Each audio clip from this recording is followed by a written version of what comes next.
Hey guys, it's Core Ross and welcome to the 6 News Roundup. So we'll round up all the Rainbow Six News over the last week or so. So let's start with good news, which is the Golden Gun event, although it will end very soon. So this to me has been a big success, been really enjoyable, and it's kind of cool to have these little mini events. I do hope at some point we'll get to the point of having so many of these mini events so that they can basically switch one on every single weekend. That's what I'm hoping it'll eventually get to.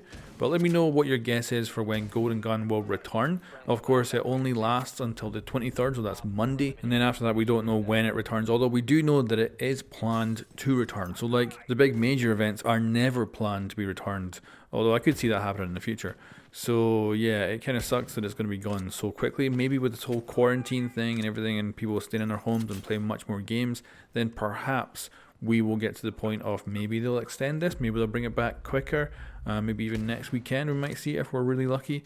But otherwise, I have been really enjoying it. And like I say, I hope that these mini events get to the point that the developers have so many of them that they can just keep bringing them back up every weekend, so that like a whole month, every single weekend would have a different type of game mode. And curious to see what the devs might come up for that. But let's move on to some bad news. So of course we have the quarantine and everything that's going on throughout the world, which means that the developers for Rainbow Six Siege are now working from home.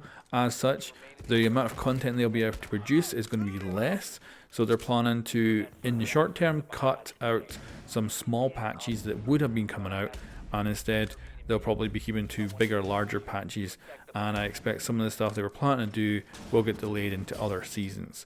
Hopefully it's not going to delay full seasons, but I could see it getting to that point if things don't improve, and it doesn't seem like things will improve for a very long time. So yeah, it's going to suck. Thankfully, all the stuff they've already created, so of course Gun Game was something they'd already created, so that came out as normal. The next big event they've already created, so that's going to come out as normal. The Battle Pass, that'll be coming out as normal as well, which is expected to be about the 24th of March. But going on into the future, there's definitely potential for disruption to future seasons, whether that's delays or cancellations of stuff they were planning to do. Now, don't worry, if you bought your season pass, you're still going to get all the operators, but it might mean that, if it goes crazy bad, then maybe some of the operators get pushed into next year or something like that, and you still get them free, but it just will not come out in the same year. And I don't know if it'll get that bad. It'll probably won't. It'll probably be that this will cause a little bit of disruption. Some of the gameplay mechanics that they were wanting to bring in, so maybe like replay systems and stuff like that, maybe that'll get shelved a little bit, and they'll focus more on getting the operators out and the seasons out. But just some of the additional things may be delayed in some way, but hopefully it will not be the worst case scenario. And certainly if stuff gets delayed, it will eventually still come out anyway. It's not like we're going to lose stuff. It's just going to take longer to make. And then moving on to some more good news, we have the new Pro League sets. So this is Fuse, Kali, Thermite, and Wamai. So these are now out. And I don't know, is it just me, or does Fuse look like a Russian babushka, I think it's called? I think he looks like a grandma. That's what I kind of get when I see him. I think it's brilliant. And yeah, those are now out, so you can go pick them up. Then on to different news, but I think it's worth talking about, is that Ghost Recon is going to be getting Sam Fisher again. It's a real shit show. I've been told. Drones everywhere, apparently. Like anyone would want to fight the damn things. He's already beaten the game once before. The reason I want to bring this up is because we do have a classified operator this year, and a lot of people have been wanting and hoping that it might be like Sam Fisher or someone else from a different Ubisoft property. But seeing him show up in Ghost Recon again makes me think, there's a potential that he could end up as an actual operator in Siege eventually.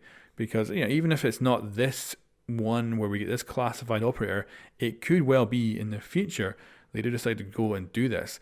And I basically just want it because I love the guy that voices Sam Fisher. I love his voice, and having that as an operator's voice lines would be so cool. And obviously he's still doing all those voice recordings, so it wouldn't be the craziest thing if they decide to bring him in and make him an operator in the game. But whether they will, I don't know. But I just hope that they do, because I'd love to hear his soothing voice in game. And then back to the current crisis of the world. So we've been having a lot of instability when it comes to the servers for the game, which is pretty much happening out there with everything. So like Netflix has cut down the quality of broadcasts. The same with YouTube.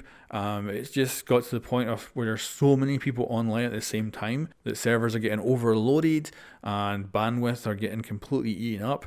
So if you do have any server issues or stuff like that, hopefully, and this can happen with any game and anything you're watching, any service you're using on the internet at this point, try and have some patience, because it is definitely not going to get better for a little bit. So hopefully they will be able to keep the servers up, and this of course will end up throwing up the numbers probably into the record numbers when it comes to Siege and other games out there.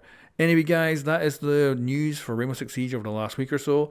But I do expect over the next couple of months that the news for Rainbow Six Siege is going to slow down dramatically, and we'll see how much I'll actually have to cover on this channel.